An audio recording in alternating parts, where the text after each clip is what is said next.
All right, the next question comes from Slaven Vukobrat. As CEO, will Mr. Abel be in charge of the portfolio of common stocks that Mr. Buffett has been managing, or will this function be exercised by Mr. Combs and Mr. Weschler? Yeah. As investing could be defined as the discipline of relative selection, can major capital allocation decisions, such as large acquisitions, be separated from the common stock selection process? Yeah, I would say that decision actually will be made when I'm not around, and I may try and come back and haunt them if they do it differently. But I'm not sure the Ouija board or anything will get that job done. So that job, I'll never know the answer on whether it get covered. But I feel very comfortable about the fact that it will be made by a board that they've got loads of brain power. They've got a dedication to an unusual institution. And they will figure things out. But I would say that if I were on that board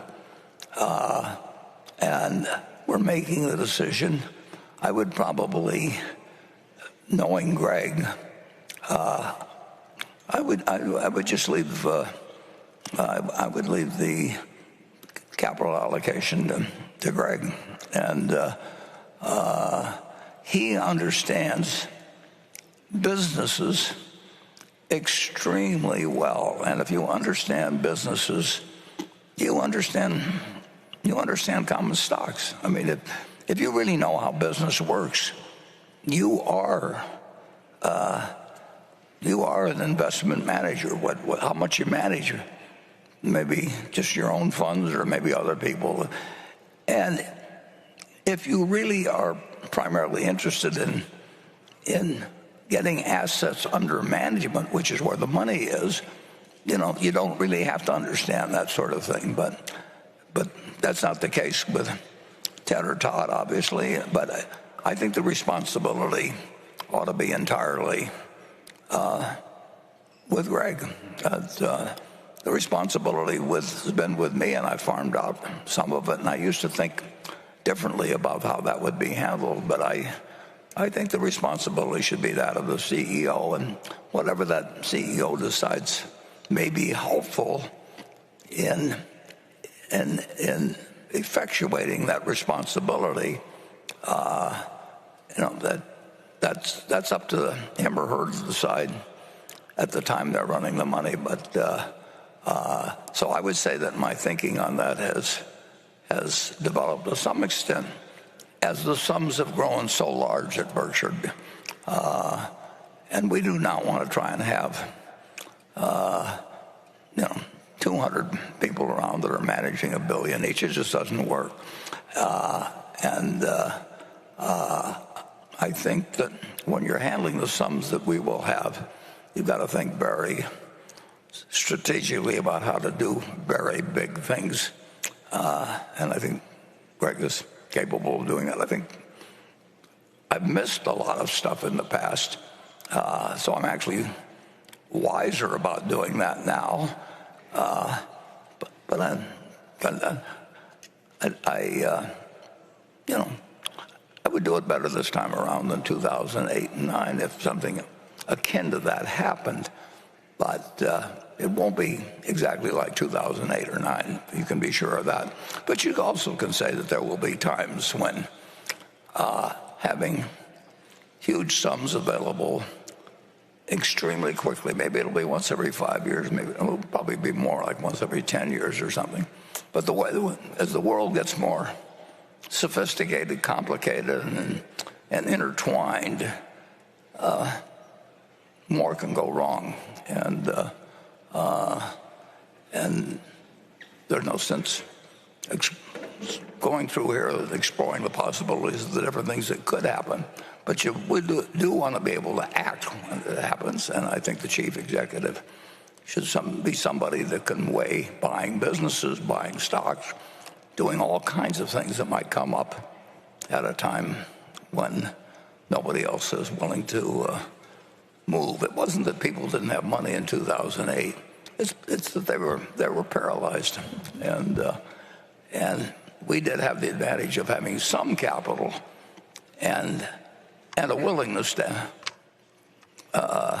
an eagerness even to act, and a government that in effect looked at us as an asset instead of a liability. And I think that all of those qualities will be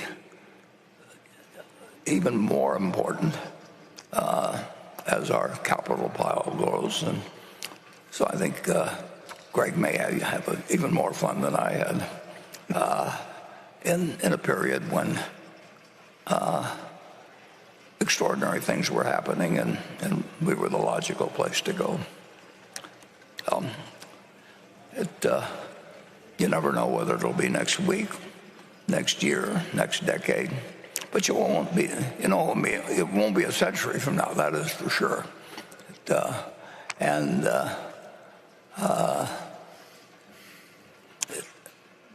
more intertwined and sophisticated the world financial situation gets, the more vulnerable it gets in a certain sense. It solves a lot of small problems, but it leaves it more vulnerable to large problems. Greg, does that bother you at all or not? Without directly answering the question, I think there's one important thing is I think as we go through any transition, it's important to know that the capital allocation principles that Berkshire lives by today will continue to survive, Warren. And I think that's what the thing I'd want to communicate, that we have our operating businesses, insurance, non-insurance. We'll provide them the capital necessary to be successful and grow if it's appropriate. Yep. At the same time, we're expecting a return of capital from them when they have excess cash. And then, as we've discussed, or you've touched on, always looking at potentially new businesses as a whole or in a piece. And as you've always highlighted, and I fully agree, we'll always look at equities as we're investing in a business, either 1% or 100%. But we're looking at the business, we're looking at the economic prospects of that business and how sustainable it is and what it will look like 10 years from now. And is the capital we originally put in at exponential risk, or where's that risk sit, that profile? And then, of course, and then we'll obviously have our continue to always put excess cash in the safest investment there is in U.S. Treasuries, knowing we want to maintain that fortress of a balance sheet for two reasons: one, to act, but also to always protect our shareholders. If we want to maintain the position Berkshire is in now, realistically, to ensure it endures. Well, when he says that, it makes me wish I'd stayed around to be number 2 instead of number 1 in this process over the years. It doesn't get more fun than what we're doing, and we're better positioned than ever before. We're not positioned, though, however, to earn extraordinary returns versus what American business generally earns. I would hope we could be slightly better, but nobody's going to be dramatically better over the next century. It gets very hard to predict who the winner will be. And if you look back, as we did a few meetings ago, as to the top 20 companies in the world at 10-year intervals, you realize the game isn't quite as easy as it looks. But getting a decent result actually should be reasonably easy if you just